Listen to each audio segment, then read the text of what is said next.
La palabra del Señor.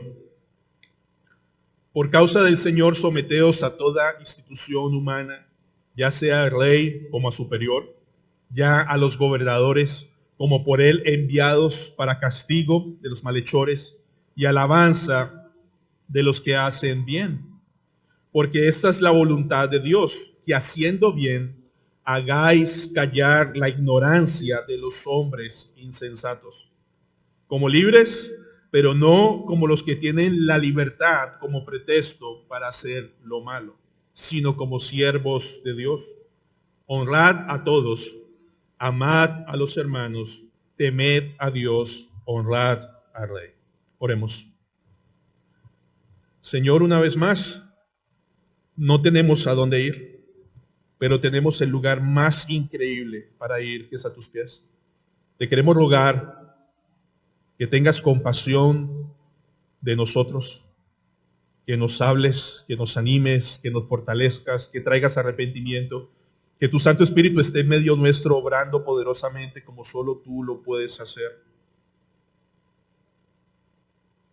Haz efectiva, eficiente la predicación de tu palabra, porque te place llenarnos de tu Espíritu Santo para hablar y para escuchar. Líbrame, Señor, de poner mi esperanza en las horas de estudio. Yo te ruego, Señor, que me perdones antes de iniciar, que me des dominio propio, Señor, en medio de la predicación, que llenes nuestros corazones de Cristo y que nos hables de verdad, por favor. Hay temas en la palabra de Dios que pueden parecer que no son trascendentes, pero lo son porque está en tu palabra.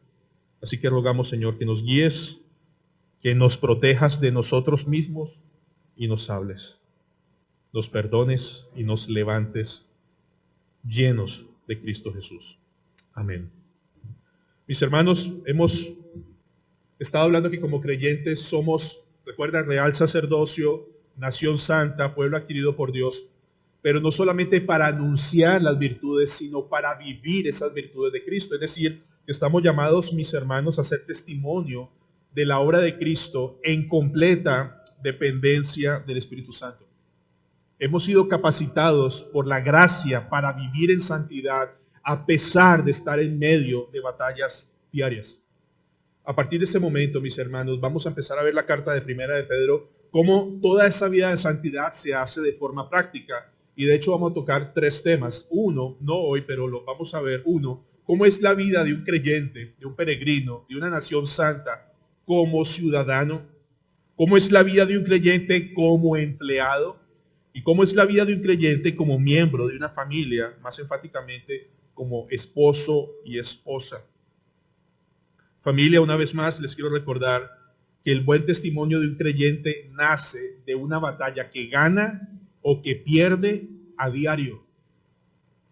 Los deseos mundanos, tu pecado, pide con demasiada fuerza ser satisfechos. Piden con demasiada fuerza ser satisfacidos, que caigas en tentación, pero al mismo tiempo tenemos el deseo de vivir para la gloria de Dios. Hermanos, les pregunto, ¿ustedes creen que esta batalla frente al deseo de la gloria de Dios o deseo de hacer lo incorrecto se vive como ciudadano? Quiero hacerles un ejemplo práctico. ¿Los ha parado la policía de tránsito? Sí, por favor, vayan en ese momento. ¿Los ha parado la policía de tránsito? Y en ese momento, ¿qué piensan? Les voy a decir qué pienso yo. Hace poquito me pasó con mi familia. Entiendo, los niños van preguntando, papá, ¿por qué hay una línea? ¿Por qué hay dos líneas? ¿Por qué es amarilla? ¿Por qué es blanca? Y bueno, a raíz de mis hijos aprendí qué significa. Y los que saben, la línea amarilla, la doble línea amarilla, significa que yo no puedo adelantar, ¿verdad? En una recta larguísima había un camión enfrente mío y los carros detrás me empezaron a pasarse y a pasarse y a pasarse. Y yo como un tonto, ¿qué hago? Y pases en la saqueje nomás, me paso. Y en plena curva, dando la curva adelante, estaba la policía y todos los que se pasaron conmigo estaban ahí parados. ¿Uno qué piensa? Dice, bueno, estos están haciendo su día de plata hoy. Ellos están buscando recibir algún tipo de soborno. Ahora pregúntenme si pensé en sacar un billete. Se me pasó por la cabeza. Les aseguro, y le dije, mira, mi amor, ellos están como sobornando. Y mi esposa me dice, no. Yo le digo, no, yo no lo estaba pensando, pero es que estoy viendo a la gente que está sobornando. Yo creo que ahorita que venga la gente me va a decir, mira, vas con una niña dormida, vas con un niño pequeño, pase tranquilo, no pasa nada. Señor, usted hizo una infracción. Sí. ¿Y usted sabe que merece un comparendo? Sí.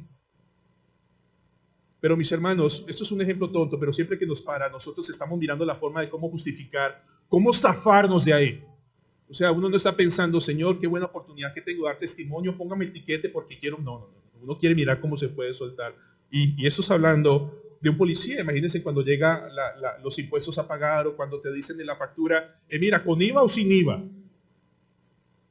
¿Han tenido esa experiencia? ¿Le facturo con IVA o sin IVA? La carne tuya dice, sin IVA. Y dice, pero eso no agrada al Señor, ¿o sí? Mis hermanos, es una lucha diaria. Estos ejemplos prácticos es para entender que hoy Dios nos va a hablar de cómo ser ciudadanos. Y no es un tema fácil. ¿Qué es un ciudadano? En cualquier definición clara dice, es una persona considerada como miembro activo de un Estado, titular de derechos políticos y sometido a su vez a sus leyes. Es una persona que vive en un Estado, es activo, es parte de la sociedad, es titular de derechos políticos y está sometido a sus leyes. Eso es un ciudadano. Hermanos, quiero ser muy honesto. Hablar del creyente como ciudadano no es fácil. ¿Por qué? Porque podemos terminar hoy en polémica, podemos terminar en controversia, no porque la palabra no sea clara, sino porque nuestros conceptos o prejuicios van en contra de lo que significa ser un buen ciudadano. Porque muchas veces nosotros estamos buscando la trampa o el desvío, pero eso no es lo que nos llama el Señor. Y por eso les digo, mis hermanos, es un tema controversial. No pretendo contestar todas las preguntas, porque vamos a hacerlo en 2 sermones. Algunas preguntas serán resueltas, otras no. No es mi llamado hoy a resolver cada detalle. Pero mis hermanos, la controversia no es porque la palabra de Dios no sea clara, es que tal vez tú no conozcas. No es común decir, bueno, el próximo sermón es cómo ser un buen ciudadano. La gente dice, a mí qué me interesa, a mí ni me importa, pero es parte de la Biblia, es parte del testimonio cristiano. Estamos llamados a vivir en santidad aún como ciudadanos. ¿De acuerdo? Entonces, puede ser que no se acomode lo que vemos hoy a lo que tú crees, a lo que tú piensas como ciudadano. Tal vez va en contra de tus conceptos. O tal vez consideres que tu vida de ciudadano depende si gana tu candidato. Si gana tu candidato, tú vas a ser una persona feliz, pero si no gana tu candidato, ¿crees que tienes el derecho a hacerle oposición todo el tiempo y andar en rebeldía? Tal vez hoy pelees con el texto porque vaya en contra de tu espíritu revolucionario. Hermanos, nuestro corazón engañoso puede llegar a pensar que mi lealtad a Cristo me da derecho a ser rebelde a las autoridades superiores. ¿Entendieron eso? Hay personas que piensan que sus convicciones cristianas y su lealtad a Cristo le da derecho a vivir en rebelión con las autoridades establecidas. Hermanos, una vez más, en esta mañana, no se trata de lo que yo crea, de lo que yo piense o tú consideres, sino qué dice el Señor y así se haga. Amén. Listo, mis hermanos. Ahora, empecemos con esta pregunta y vamos a ir desarrollando el tema. ¿Cómo debe ser el llamado? ¿Cómo es y debe ser el llamado de alguien que fue salvado por gracia, que ha hecho parte de un pueblo escogido, de una nación santa, y al mismo tiempo tiene que vivir como ciudadano colombiano en medio de un gobierno tan corrupto? ¿Me entendieron? ¿Cómo debe ser la vida de un creyente? Un ciudadano que ha sido salvado por gracia, que pertenece al pueblo de Dios, a una nación santa, pero que tiene que vivir como ciudadano colombiano, bajo unas condiciones que no son nada fáciles. Y mis hermanos, cualquier país. La única diferencia entre los países es en donde hay más corrupción, pero vivimos en un país corrupto. Pregunta. ¿Nuestro Señor Jesucristo y los apóstoles vivieron en su tiempo bajo gobiernos perfectos, increíbles? No. Un imperio romano, publicanos corruptos. Entonces nuestro Señor Jesucristo sabe, el apóstol Pedro sabe de lo que estamos hablando hoy. Al final vamos a hacer unas aplicaciones. Hermanos, estamos llamados a respetar y a sujetarnos a las leyes de nuestro país siempre y cuando no nos obliguen o nos lleven a ir en contra de la voluntad de Dios. ¿Eso es claro? Nosotros como ciudadanos estamos llamados a someternos a todas las leyes siempre y cuando nunca vayan en contra de la voluntad de Dios. Entonces, hermanos, un creyente está llamado a ser un buen ciudadano. Un creyente como buen ciudadano puede hacer luz y la gente puede preguntar, ¿tú por qué eres así? ¿Cómo pagas tus impuestos? ¿Cómo cedes el paso? Viviendo como un buen ciudadano. Hermanos, un creyente de verdad que sea buen ciudadano es un problema menos para Cali. Es un problema menos para nuestros gobernantes. Un creyente que de verdad le importe vivir como ciudadano va a ser una bendición para su ciudad. Hermanos, ustedes leyeron en Jeremías, no lo busquen. Solo el último versículo del capítulo 29, verso 7 dice así. El pueblo de Israel fue exiliado, está bajo Nabucodonosor. ¿Y qué le dice el Señor a su pueblo? Quiero leerlo en la NTV. Dice, y trabajen por la paz y prosperidad de la ciudad donde les envía el destierro. Señor, usted me está enviando a mí a ir al pueblo de Nabucodonosor, un hombre que más adelante se va a hacer Dios y que le va a adorar. ¿Usted quiere que trabaje para él en la ciudad donde le envié? Sí.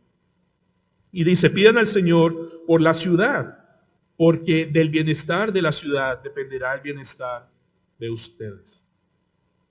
Entonces, mis hermanos, si tú eres un genuino creyente, tú ya eres una bendición de ciudadano para la ciudad de Cali. Tú eres un problema menos para la sociedad. ¿De acuerdo? Entonces, ¿un buen ciudadano es respetuoso de las normas de tránsito? Sí. ¿Un buen ciudadano es respetuoso de las normas de bioseguridad? Sí. ¿Un buen ciudadano debe llevar su tapabocas bien puesto? Sí. ¿Debe respetar las normas de convivencia? Sí. Hermano, somos buenos ciudadanos porque como creyentes prima el amar y servir al prójimo aún a los enemigos. Entonces este tema de ser ciudadanos no es un tema menor, no es un tema que el Señor no tome en cuenta, no es un tema que el Señor no haya vivido. Y mis hermanos, las autoridades establecidas por el Señor son necesarias, son importantes o no. ¿Pueden imaginarse una sociedad sin gobierno? Recuerden en el libro de Jueces, dice lo siguiente, en aquellos días no había rey en Israel y cada uno hacía lo que bien le parecía. Si no tuviéramos leyes, si no tuviéramos gobernantes, viviríamos cada quien haciendo lo que quiera, matándonos si no había reglas, sería un caos completo. Entonces demos gracias a Dios que a pesar de las diferencias y las maldades de la corrupción, tener un gobierno es una bendición para el pueblo del Señor. Dice el pastor Mark Dever, cualquier tipo de gobierno es mejor que ningún tipo de gobierno. Cualquier tipo de gobierno es mejor que ningún tipo de gobierno. Y yo sé que en este momento pueden saltar muchas cosas. ¿Y qué pasa con el país vecino? ¿Y qué pasa con ciertos países? Mis hermanos, nos tocó vivir aquí y de aquí vamos a hablar. ¿De acuerdo? Como ciudadanos en Colombia. Entonces vamos a ver 2 puntos, pero por causa del tiempo se dividió en 2 sermones. Y lo que vamos a ver hoy es una exhortación en la Biblia, una exhortación para someternos como ciudadanos a las autoridades superiores. Por favor, en sus Biblias, 1 de Pedro 2:13. Vamos a leer una exhortación, vamos a ver el primer punto, una exhortación a someternos como ciudadanos a las autoridades superiores. Mis hermanos, quiero hacer una aclaración necesaria. El texto que vamos a leer no es complicado, no tiene una trascendencia más allá de lo que está en español. El problema del texto no es tanto lo complicado, es aceptar y sujetarnos a lo que dice la palabra de Dios. Primera de Pedro 2:13 dice, por causa de quién? Del Señor, que someteos a toda institución humana, ya sea al rey como a superior. Entonces iniciamos el texto, sométase a toda autoridad superior. ¿Por qué? ¿Por causa de quién? Del Señor. La razón de ser un buen ciudadano no es por la institución, no es por el país en que vivas, no es por los beneficios que recibas o no, sino porque es por causa del Señor. ¿Qué significa por causa del Señor? Que el Señor provocó en tu vida, en la obra de Cristo por gracia, que tú puedas ser un buen ciudadano, que tú te quieras someter a las autoridades como un buen ciudadano. Alguien salvo por gracia quiere decirle, Señor, tú quieres que me someta a toda autoridad humana, sí lo haré porque Él ha puesto ese querer como el hacer y ese deseo de hacerlo. Hermanos, Efesios 5:21, ¿recuerdan la llenura del Espíritu Santo? Parte de la llenura del Espíritu Santo dice, someteos unos a otros en el temor de Dios. Ahora el Señor nos dice, mira, por causa del Señor, ¿qué? Someteos. No es una palabra fácil, es bíblica, es correcta, pero a algunos nos cuesta escuchar porque uno no quiere ser sumiso, no quiere ser respetuoso, no quiere honrar a las autoridades. Hermanos, una vez más, nuestra sumisión no nace por causa de la institución, no causa por la autoridad. Nuestra sumisión tiene su razón ¿en dónde? En que Dios nos lo pide. La razón de la sumisión no es por causa de la autoridad, sino porque Dios dice, háganlo. Y no solamente nos dice, háganlo, sino que nos capacita en su gracia para hacerlo. De hecho, para un creyente, no es un me toca someterme, es un yo quiero someterme. Yo deseo someterme, yo deseo honrar lo que Dios desea que yo honre. Por tanto, no es una carga. ¿Estamos de acuerdo? Mis hermanos, yo sé que en tiempos como hoy, en las elecciones aquí en el exterior, todos los ánimos son muy caldeados, son muy fuertes. Pero para un creyente, en la palabra de Dios, por la gracia, es yo me deseo someter. No es que me tocó, porque a veces tenemos esas es que no. Hay un deseo genuino por causa del Señor. Hermanos, nunca significa que el creyente que se somete a una autoridad establecida pierde su dignidad. No. Reconocemos que la dignidad en la autoridad superior se la ha dado el Señor y por tanto nos sometemos. ¿Me comprenden? Les voy a poner esto. Sometiéndonos unos a otros, honramos a Dios, le damos gloria a Dios. Entonces finalmente haciendo su voluntad con los hombres terminamos exaltando a nuestro Dios y manifestando las buenas obras. Pregunta sencilla. Si tú le dices a tu jefe, sí Señor, ¿pierdes tu dignidad? ¿Está mal? No le digas sí Señor porque no. Es un acto de respeto, de honra. Él es mi jefe y yo le voy a contestar. Sí Señor, si una esposa se sujeta a su esposo, ¿es menos persona? ¿Es menos digna? ¿Es menos valiosa? No. Bueno, si no fue mucho el acuerdo, ¿no? Pero si una mujer se sujeta a su esposo, ¿es menos digna? ¿Cristo fue menos digno al sujetarse al Padre? ¿Fue menos Dios al sujetarse al Padre? No. Entonces la sujeción, mis hermanos, de ninguna manera es una pérdida de dignidad. Porque a veces tendemos a pensar estas cosas. Una de las razones para mostrar el debido honor y respeto a los demás es porque los demás, a pesar de estar caídos y muertos en delitos y pecados, todavía conservan la imagen de Dios. Sí, escúchame bien, porque esto es complicado. Aún los impíos, aún los más malos del mundo, conservan la imagen y semejanza de Dios. Sí. Entonces, respetamos y honramos a las personas por eso, porque son creación de Dios. Miren Santiago capítulo 3 rápidamente en sus Biblias, versículos 8 al 10. Santiago capítulo 3, versículos 8 al 10. Si no lo han encontrado, permítanme leerlo para poder seguir con el sermón. Dice, pero ningún hombre puede domar la lengua, que es un mal que no puede ser refrenado, llena de veneno mortal. Con ella bendecimos al Dios y Padre, y con ella maldecimos a los hombres, que están hechos a la semejanza de Dios. De una misma boca proceden bendición y maldición. Hermanos míos, esto no debe ser así. Hay algunas personas que erróneamente piensan esto. Si usted no se gana mi respeto, yo no se lo doy. Ustedes se pueden llegar a imaginar, llegar a un restaurante, pegarle un cachetadón al mesero y escupirlo, decir, hasta que usted no se gane mi respeto, no se lo doy.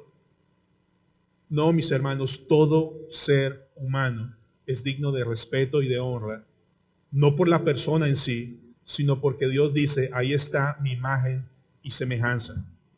¿Estamos de acuerdo hasta aquí? Entonces dice, sigamos con el texto, por causa del Señor, someteos ¿a qué? A toda, hermanos, escuchen bien, a toda institución humana, ya sea al rey como a superior. De hecho, cuando dice institución humana, está haciendo referencia a esas formas de gobierno o a esas formas de autoridad que el hombre mismo crea. Pero recordemos Romanos 13 para que no perdamos el contexto. Dios es soberano, Dios está en control. Dice Romanos 13:1, sométase toda persona a las autoridades superiores, porque no hay autoridad sino de parte de Dios, y las que hay, ¿quién las estableció? Dios. De modo que quien se opone a la autoridad, a lo establecido por Dios, resiste. Y mis hermanos, es muy interesante porque dice, someteos a toda institución humana, y nos deja en claro que esas instituciones están gobernadas por ¿quiénes? Por hombres, establecidos por el Señor. Pero esos hombres siguen siendo hombres. ¿Por qué es tan importante esto? Recuerdan que la carta de Primera de Pedro está escrita a los hermanos de Asia Menor, y los hermanos de Asia Menor viven bajo el imperio romano. Si ustedes recuerdan, el emperador romano de la época era Nerón. Y no sé si tengan presente, pero Nerón era considerado como una deidad, y dentro de la cultura popular era normal rendirle tributo como a Dios. Él pedía que se le rindiera tributo como a Dios. Entonces, piensen un segundo, Pedro, perdón un segundo, nos debemos someter a toda institución humana. A esa autoridad, sí. Nerón es mi autoridad. ¿Ustedes qué dirían como iglesia en Asia Menor? Sí. Nerón es la autoridad, el imperio romano es la autoridad. Pero Pedro, él se hace llamar una deidad. Dice, sí, pero es una autoridad. Y sigue siendo una autoridad. Obviamente, el apóstol Pedro deja muy en claro, institución humana, son hombres. Son dignos de honrarlos, son dignos de obedecerlos, siempre y cuando no hagan nada en contra de la voluntad de Dios que nos lleve a hacerlo. Pero el apóstol Pedro les dice, recuerden, es un hombre. No es digno de adoración, no es digno de reverencia en el sentido como al Señor, pero sí de respeto. Y eso ejercía muchísima presión sobre los hermanos a quienes escribió Primera de Pedro. Hermanos, déjenme decir algo. Ningún gobernante debe ser adorado. En ningún gobernante debe estar puesta nuestra esperanza, porque solo son hombres. Alguien dijo sabiamente, el mejor de los hombres o el peor de los hombres son eso, hombres. Mis hermanos, parecería tonto de mi parte hacer esta aclaración, pero el apóstol Pedro la hace. Dice, mira, Nerón es un hombre. Que él diga que es Dios es por su locura o por su necedad, pero es un hombre, pero sigue siendo ¿qué? Autoridad. ¿Por qué es tan importante para mí, en este caso, en tiempos como hoy, hablar de este tema de que los hombres no deben ser adorados y que nuestra esperanza no puede estar puesta en los hombres? ¿Ustedes consideran que en tiempos políticos como el de hoy, la gente ponga su esperanza de cambio en los hombres? ¿En que esto va a mejorar porque llegue cierto gobernante? No. ¿Es así o no? Mis hermanos, ¿han visto las fuertes pasiones que se forman en campañas electorales? ¿Han visto cómo personas invierten su dinero, su tiempo, haciendo lobby, campañas, invitando personas para que voten o crean en este candidato? Y no necesariamente porque yo esté convencido de su gobierno o lo que está haciendo. Estoy convencido de que si él gana, yo gano. ¿Me comprenden eso? Si él gana, yo ahí voy bien. Porque de alguna manera ponemos la esperanza en nuestra economía, del gobierno. Ahorita hay una locura a nivel mundial con las elecciones en Estados Unidos. Y yo quiero hacerles una pregunta que voy a hacer después. ¿Para Dios va a ser sorpresa quién gane? No. No. Mis hermanos, el candidato que esté en el gobierno, si está sin Cristo, es un hombre muerto en delitos y pecados. A pesar de estar en una autoridad, somos conscientes que está muerto en sus delitos y pecados. Que Dios en su soberanía lo usa para gobernar, pero es un hombre muerto en sus delitos y pecados. Entonces no podemos esperar o poner nuestra esperanza de cambio o de un buen futuro en los hombres.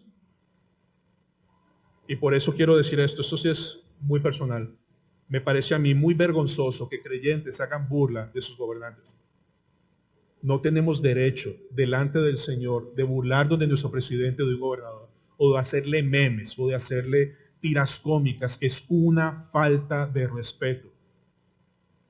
Si están de acuerdo conmigo o no, el problema es con el Señor. Porque el Señor, ¿qué dice que debemos hacer con las autoridades superiores? Respetarlas, honrarlas y orar por ellos. Entonces, si alguno tiene la tendencia de estar haciendo burlándose de nuestro presidente, de nuestro alcalde, gobernadores, arrepiéntase, porque está ofendiendo al santo Dios. Dice, por causa del Señor, sigamos en el texto, 1 de Pedro 2:13, por causa del Señor, someteos a toda institución humana. Y aquí es cuando se pone, dice, ya sea rey como a superior. Una vez más, tengan presente que Pedro les está escribiendo que deben someterse a las autoridades superiores y en este momento su autoridad superior es un emperador romano. Un emperador romano que no es nada fácil, es un hombre que llegó al poder creo que a los 17 años, a los 14 años se suicidó, fue un hombre que le echó la culpa a los cristianos que él mismo incendió Roma. Es un hombre de muy mala conducta, es un hombre que está trayendo persecución y tú estás leyendo eso, apóstol, tú nos estás diciendo que debemos sujetarnos frente a un hombre que es bien fuerte con el cristianismo. Sí, porque aún Pedro reconoce la autoridad que hay en Nerón. Esto debería ser muy diciente para nosotros. Hermanos, nosotros tenemos gobernantes difíciles, casos de corrupción, y no levanta en nosotros como un deseo, o no les pasa por la cabeza si alguno tiene que pagar impuestos y dice, ¿yo para qué pago mis impuestos? ¿Para que lo roben?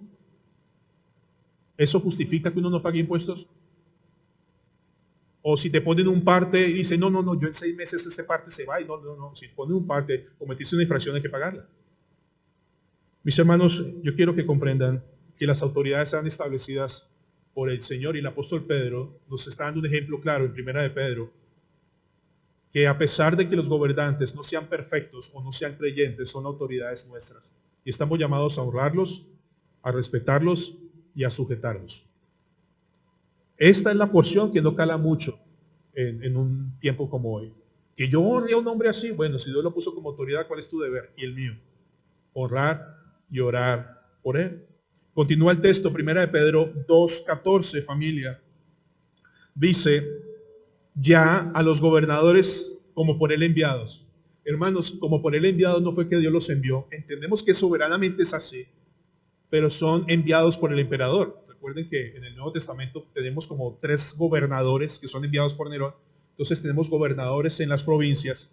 ¿Y para qué son establecidos? Dice, y a los gobernadores como por él enviados, ¿para qué? Para castigo de los malhechores y alabanza de los que hacen bien. El rey o el gobernador o el presidente establece diferentes entidades para ayudarle a gobernar con el propósito de ¿qué? De ejercer el castigo sobre los malhechores y alabanza de los que hacen bien.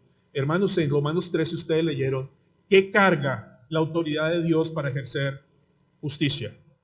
La espada. Pero no es la espada, yo vengo de los llanos orientales, la espada o el machete se usa para dar plana. ¿Entienden el término plana? Que se le da no con la hoja, sino con esto. No, los servidores de Dios, los castigadores, dice el texto de Romanos 13, son enviados para castigar ¿a quién? El malo. La espada no es para amenazarlo. En caso de que sea necesario, sí, pero es para usarla. Y eso también toca un tema muy fuerte sobre la muerte en esos casos, pero de esto más adelante. Mis hermanos, dice un comentarista, el apóstol Pedro podría hablar del gobierno romano a pesar de sus prácticas económicas explotadoras. Recuerden que tenían publicanos que extorsionaban al pueblo judío y a los creyentes. Dice, el apóstol Pedro podía hablar del gobierno romano a pesar de sus prácticas económicas explotadoras y su restricción de la libertad, como un gobierno que castigaba a los que obraron mal y elogiaba a los que obraron bien. Aún a pesar de la corrupción de Nerón y su imperio, ellos ejercían su papel de castigar al malo. Recuerden que en la cruz del Calvario habían 2 hombres malhechores que estaban siendo castigados. ¿Nuestro gobierno hace lo mismo? ¿Nuestro gobierno también está castigando a los malos? Bueno, de esto más adelante, porque ahorita decir, no, aquí no, tranquilos. Romanos 13 dice, porque los magistrados no están para infundir temor al que hace el bien, sino ¿a quién? Al malo. ¿Quieres pues no temer la autoridad? Haz lo bueno y tendrás alabanza. Amados, si a ti te para un policía de tránsito, no tienes temor. Él no te para por molestar. Algo hiciste mal y por eso te está parando, a no ser que sea un retén normal. Pero normalmente si un policía de tránsito te para es porque hiciste algo mal. Entonces, tente que tienes que pagar. Verso 4 dice, porque es servidor de Dios, ¿para qué? Para tu bien. Romanos 3 estoy leyendo. Pero si haces lo malo, teme, porque no en vano lleva la espada. Pues es servidor de Dios, vengador para castigar al que hace lo malo. Las autoridades, escúchenme bien, y mis hermanos, es en el contexto del texto, las autoridades tienen la tarea de reprimir el mal, de mantener la ley y el orden y promover el bienestar del pueblo.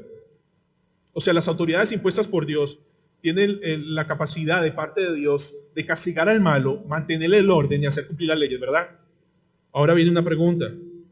Pastor, ¿y qué pasa si en un gobierno como el nuestro los gobernantes ejercen mal su autoridad? Pastor, ¿y qué pasa si gana el candidato por el cual yo no voté? Yo tengo que honrar a un candidato al cual desprecio, no aprecio, no quiero, no valoro, no estoy de acuerdo con sus ideas. Yo tengo que honrar al candidato por el cual no voté. Y si sus ideas no me gustan, y si no concuerdan con los valores cristianos, ¿qué hago con un candidato así? Mis hermanos, yo quiero que reflexionemos en lo siguiente. A nuestros hermanos en Asia Menor, ¿tenían un emperador malo y gobernantes corruptos? Sí. Y aún así debían sujetarse a ellos, siempre y cuando no lo llevaran a desobedecer la voluntad de Dios. Sí. ¿Ustedes me están escuchando bien? Escuchen bien. Yo puedo tener ideas de si los gobernantes ejercen mal su función, porque no todos lo hacen. Si el candidato que ganó no es el que está de acuerdo conmigo, si las ideas no me cuadran, ¿tengo derecho de respetarlo, deshonrarlo? No. Por eso les pregunto, a los hermanos de Asia Menor, ¿tenían un emperador malo y gobernantes corruptos? Sí. De hecho, este gobernador o este emperador se hacía llamar Dios. Hermanos, aún estos hombres malos, escuchen bien, aún estos hombres malos puestos en autoridad pueden ejercer no perfectamente, pero sí de alguna manera bien su trabajo de reprimir el mal. ¿Sí o no? De nuevo, a pesar de que esos hombres son caídos, perversos, malos, puestos en autoridad, ellos pueden ejercer su papel no perfectamente, pero sí ejecutarlo en alguna manera de reprimir el mal. Sí, sí. Mis hermanos, nosotros tendemos a generalizar muchísimo. ¿Han escuchado frases como que toda la policía es corrupta? No hay policías buenos. Es como cuando igual dice, todos los abogados son torcidos o dañados. No, hay abogados buenos. Entonces debemos tener mucho cuidado con la tendencia a generalizar. Seguramente habrá políticos buenos, gobernadores buenos, policías buenos, ejército bueno, en el sentido de que hacen su labor, no bueno por sus obras, sino sí, sus obras, haciendo su oficio, ¿me comprenden? Pero mis hermanos, cuando tendemos a generalizar, pasa lo que estamos pasando en nuestro país, que por hechos aislados de unos policías, ahora se ataquen a todos los policías y se desprecien y se maltraten. Mis hermanos, yo no estoy haciendo política, créanme, no estoy haciendo ninguna apología de nadie, pero estamos hablando de cómo es un creyente como buen ciudadano. Como buen ciudadano. No podemos caer en la tendencia de generalizar, de caer en fatalismo. Ahora, la pregunta más importante. ¿A Dios le sorprende o le toma por sorpresa el candidato que gane? ¿No? ¿Sí o no? No. Dios es soberano. De hecho, está en el poder. ¿Por qué está en el poder? ¿Por qué llegó al poder? Porque Dios lo puso. Pastor, ¿usted me está diciendo que Dios en su plan soberano y decreto eterno puso a Nerón como emperador? Sí. Y esto de ninguna manera nos puede llevar a denigrar de Dios, no. Es su voluntad. Y aún Dios le pide al pueblo de Asia Menor, a sus creyentes, que se sujeten a un gobernador así. Sí. Y no puedo denigrar de él, no. Y lo tengo que respetar y honrar, sí. Yo no sé si ustedes hayan visto, pero ven que el texto no es complicado. Lo que es complicado es mi percepción de cómo veo a estos hombres que son dignos de falta de respeto, de burla, de mofa. Mis hermanos, quiero hacerles una pregunta y quiero leerlas. Escúchenme bien. ¿Tú estás seguro como creyente que lo que trae un cambio duradero, radical y genuino en la vida de las personas viene por causa del poder y obra del Espíritu Santo a través de la presentación fiel del Evangelio? Ahora, como la leí tan despacio, lo voy a leer rápido. ¿Tú estás seguro como creyente que lo que trae un cambio duradero, radical, genuino en la vida de las personas viene por causa del poder y obra del Espíritu Santo a través de la presentación fiel del Evangelio? O sea, lo que hace que una persona cambie radicalmente no es un gobierno, No es un programa político, es el Evangelio. Mis hermanos, nuestros gobernantes pueden mantener el orden, pueden establecer la ley, pueden hacerla cumplir, pero no cambian corazones. O sea, ustedes y yo tenemos herramientas mucho más poderosas que un programa de gobierno. Pero tendemos a poner la esperanza en que gane este candidato, porque no, mis hermanos, la esperanza está en el Evangelio, en predicarlo, en anunciarlo. De hecho, mis hermanos, una persona que se convierta se une a nosotros a ser un buen ciudadano, a ser un problema menos para la sociedad, a ser una bendición para la ciudad. Entonces, les pregunto una vez más, ¿en dónde está nuestra esperanza en esta mañana? Pastor, es que si no gana mi candidato yo no tengo trabajo. ¿Acaso tu candidato es Dios? ¿En qué momento? Pastor, pero yo considero que este hombre si llega al poder va a cambiar las cosas. Tú estás diciendo a mí que tiene buenas ideas, pero un hombre muerto en delitos y pecados, que no tiene temor de Dios, tiene buenas ideas y que al final va a cambiar todo. Mis hermanos, una vez más, Dios nos confió a nosotros como iglesia lo que realmente cambia corazones, lo que realmente cambia vidas y lo que realmente hace buenos ciudadanos por su gracia, que es el Evangelio. Ustedes se imaginan si nosotros usáramos toda nuestra fuerza, empeño, cuando vengan a mi casa que quiero hablarle tal político y invitarlos a comer, o si utilizáramos toda esa pasión, toda esa efervescencia por llevar el Evangelio, sería muy diferente, mis hermanos, y luego al Señor que nos conceda esto. Algo muy importante.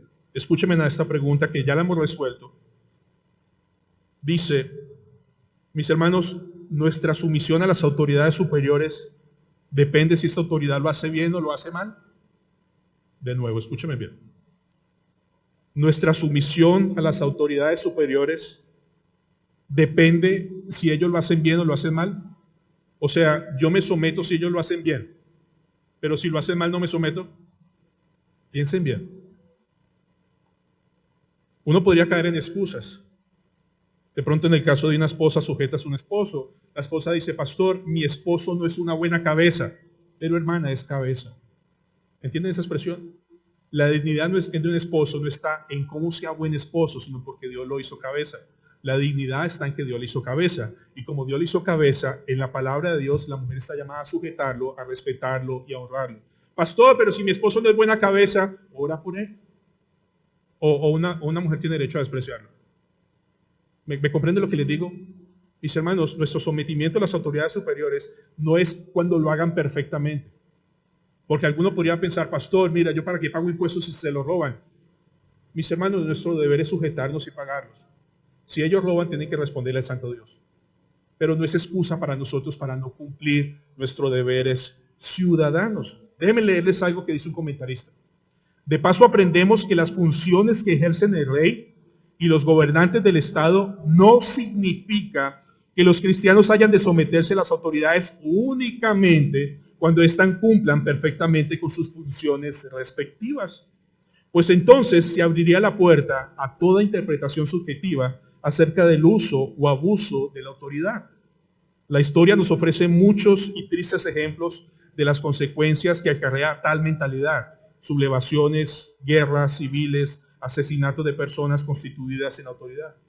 Un caso de eso en la Biblia es uno de la afiliación política, uno de la afiliación política de los apóstoles, era Simón. ¿Recuerdan Simón el Celote? Y Simón el Celote era como la guerrilla de la época que se encargaban de atacar, de despreciar, de hacerle daño a los romanos. De hecho, la historia nos dice que en el año 70 se destruyó el templo de Jerusalén porque los celotes se levantaron contra el imperio y eso trajo la destrucción del templo. Entonces, mis hermanos, un mal concepto de la autoridad o pretender que solo me sujeto a ellos cuando lo hacen bien implica que nosotros podamos tener la tendencia a levantarnos, a volvernos revolucionarios y rebeldes. Y como dice el escritor, la historia nos ofrece tristes ejemplos de consecuencias, sublevaciones, guerras civiles, asesinatos de personas constituidas en autoridad. El creyente cristiano está obligado por el Señor a someterse a las autoridades, a acatar el régimen constituido, mientras no se le quiera forzar a hacer algo que es claramente contrario a la voluntad de Dios. Hermanos, recuerdan cuando el apóstol Pedro fue encarcelado por predicar el evangelio? Por favor, síganme la corriente. ¿Recuerdan cuando fue encarcelado? No hubo una revolución. A ellos se les metió a la cárcel, pero una vez que Pedro salió, dice el texto lo siguiente, 1 Pedro 4:18. Y llamándolos les intimaron que en ninguna manera hablasen ni enseñasen en el nombre de Jesús. Esa fue la orden de la autoridad del momento. No hablen más de Jesús. Verso 19, mas Pedro y Juan respondieron diciéndoles, juzgad si es justo delante de Dios obedecer a vosotros antes que a Dios. Esta es la actitud de un creyente firme y fuerte. Porque no podemos dejar de decir lo que hemos visto y oído. Amados, escúchame bien, como creyentes, ¿podemos ser luz y sal aún como políticos? ¿Como abogados en el gobierno? Sí. Como creyentes, toda nuestra vida es sagrada y toda nuestra vida es para la gloria de Dios. Si eres zapatero, si eres arquitecto, si eres ingeniero, toda la vida es para la gloria de Dios. No hay áreas grises que no pueda. No. Todo es para la gloria de Dios. Y quiero contarles solo un caso. ¿Han visto la película Amazing Grace o Gracia Asombrosa? No la canción, la película. Es de un hombre llamado William Wilberforce. ¿Conoce la historia? ¿Han escuchado la canción? ¿Cómo se llama? Amazing Grace, ¿cómo se dice? Sublime gracia. Bueno, este hombre, rápidamente, William Wilberforce, a los 21 años, un hombre rico, era parte del Parlamento británico a los 21 años. Él empieza a mirar, él vive una vida licenciosa, pecaminosa, desordenada, un niño rico viviendo en el Parlamento. Conoce a Cristo. Y en el Parlamento como abogado, él dice, yo me siento avergonzado, yo he hecho cosas malas, he usado el poder para lo que no es debido. Pero se encontró al compositor de Sublime Gracia, al hermano Newton. Y el hermano Newton le dijo, no se salga del Parlamento, quédese ahí. Usted puede ser de tremenda bendición ahí. ¿Y saben cuál fue la tremenda bendición que trajo este hombre para el mundo entero? La abolición de la esclavitud. Y mis hermanos, cuando yo les digo esto, parece tonto, pero aún creyentes de la época estaban de acuerdo con los esclavos. Era conveniente. Dice la historia, William Wilberforce fue un sólido y buen creyente, político, filántropo, abolicionista inglés, quien siendo miembro del Parlamento británico lideró una campaña en contra de la esclavitud. Propuso un proyecto de ley a la Cámara de los Comunes para eliminar la esclavitud en 1791 y la ganó en 1807. Como político, parte del Parlamento británico. Ahora, mis hermanos, les pido 5 minutos más y escuchen lo siguiente. ¿Cristo fue un buen ciudadano? No bueno, perfecto. ¿Él se sujetó a las autoridades? ¿Él pagó sus impuestos? Sí. ¿Y el gobierno de la época cómo era? Era corrupto. Era difícil. Y mis hermanos, ¿quiénes fueron los que lo apresaron? Las autoridades. De manera justa e injusta. Injusta. ¿El Señor Jesucristo llamó a una revuelta? No.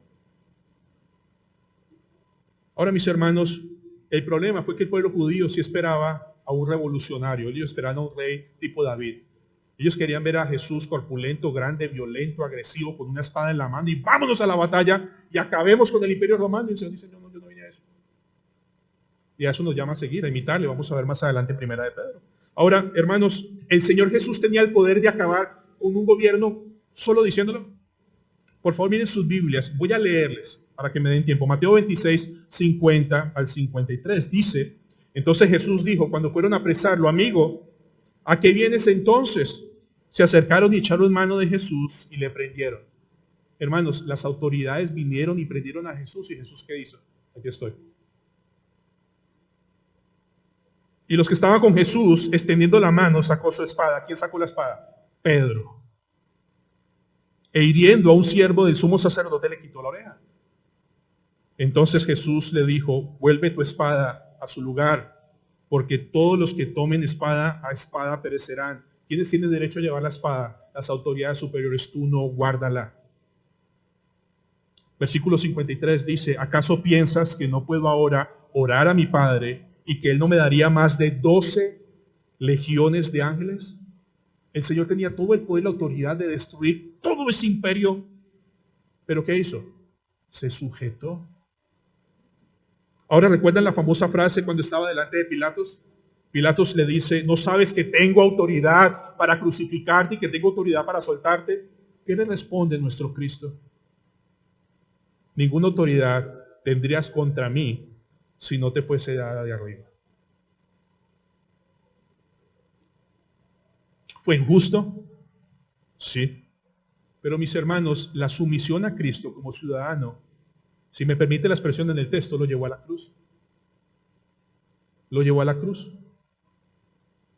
Y lo terminaron asesinando. Y no hubo sublevación no.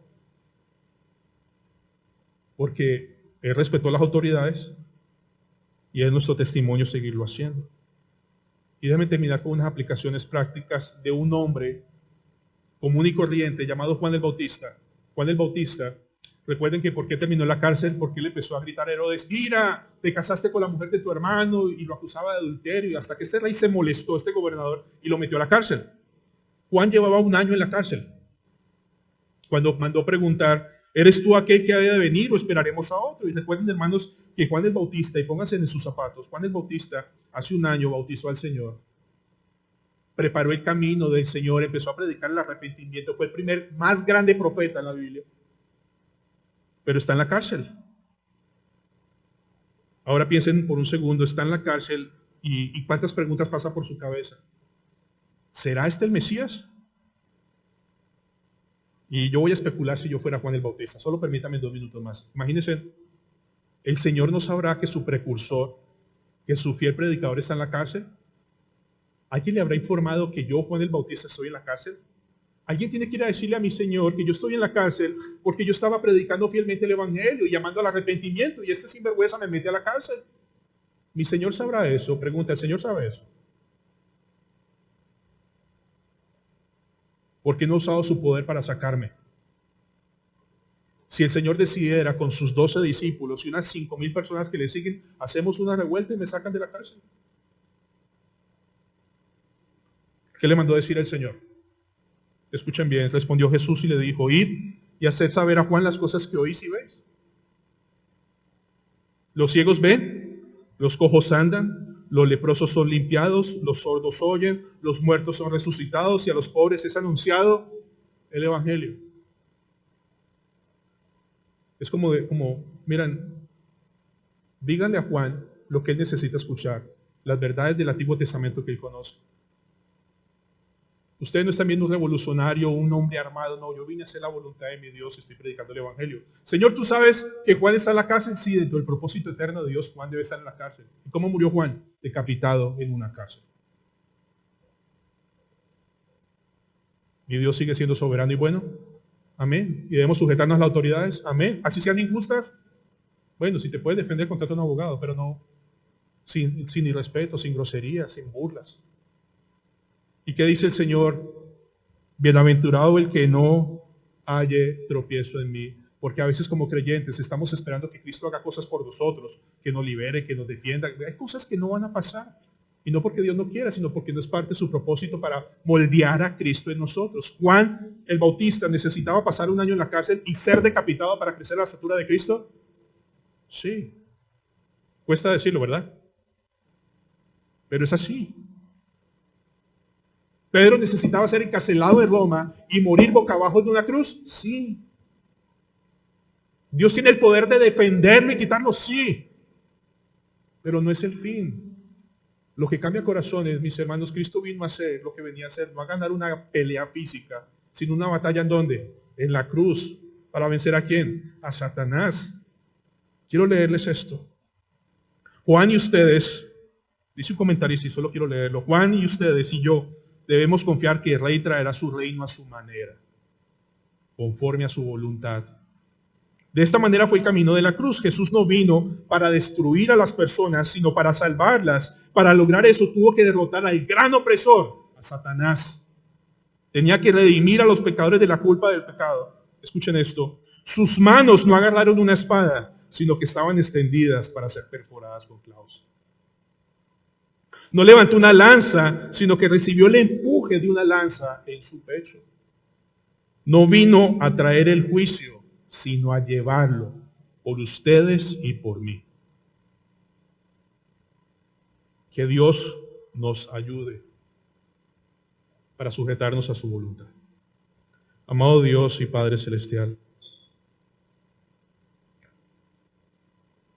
permítenos escuchar tu palabra. Y recuerdo las palabras del pastor David Green: Señor, todo aquello que sea polvo, quítalo, pero lo que sea firme, conforme a tu voluntad, déjalo, cincélalo en nuestros corazones, perdónanos por nuestra falta de sujeción y rebeldía continua contra nuestras autoridades, porque eso no es buen testimonio. En Cristo Jesús. Amén. Hermano.